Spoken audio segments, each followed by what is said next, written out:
মঙ্গলবার বিকেলে পাবনার ঈশ্বরদীতে জুলাই গণ-অভ্যুত্থান দিবস উপলক্ষে জামায়াত ইসলামী ঈশ্বরদী উপজেলা শাখার আয়োজনে গণমিছিল ও সমাবেশ অনুষ্ঠিত হয়েছে। গণমিছিল ও সমাবেশে প্রধান অতিথি হিসেবে বক্তব্য রাখেন বাংলাদেশ জামায়াতে ইসলামী কেন্দ্রীয় শুরা সদস্য ও পাবনা জেলা শাখার আমির অধ্যাপক আবু তালেব মণ্ডল। বাংলাদেশ জামায়াতে ইসলামী ঈশ্বরদী উপজেলা শাখার আমির ডক্টর নুরুজ্জামান প্রামাণিকের সভাপতিত্বে ও সেক্রেটারি সাইদুল ইসলামের সঞ্চালনায় সমাবেশে আরও বক্তব্য রাখেন ঈশ্বরদী উপজেলা শাখার সাবেক আমির গোলাম রাব্বানী খান জুবায়ের, ঈশ্বরদী পৌর শাখার আমির গোলাম আজম সহ অনেকেই।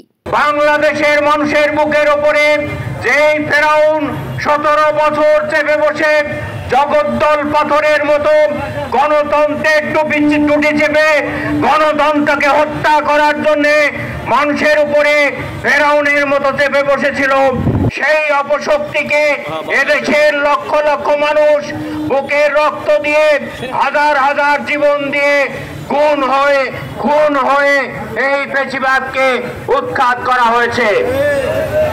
যে ফ্যাসিবাদকে বাংলাদেশের মানুষ উৎখাত করেছে। আগামী দিনে এই বাংলাদেশে আর কোনো জালিমতন্ত্র, আর কোনো ফেরাউনতন্ত্র, আর কোনো ফ্যাসিবাদ, আর কোনো দখলবাজকে এদেশে আর অস্তিত্ব গাড়তে দেওয়া হবে না ইনশাআল্লাহ। গত বছরে আমাদেরকে নিষিদ্ধ ঘোষণা করা হয়েছিল।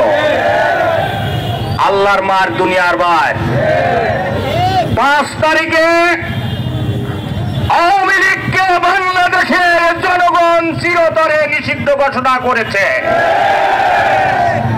সংগ্রামী ভাইয়ের আমার, আমি আজকের বক্তব্যের সন্তানদেরকে স্মরণ করছি যারা জীবন দিয়ে এই বাংলাদেশের মানুষদেরকে মুক্ত করেছে, বাংলাদেশের মাটিকে উন্মুক্ত করেছে। আমরা কথা বলার সুযোগ পেয়েছি। জালেম সরকারের পতন ঘটেছে, হাসিনা পালাতে বাধ্য হয়েছে। যাদের বুকের তাজা রক্তের কারণে আল্লাহ যেন তাদেরকে শাহাদতের মর্যাদা দান করেন।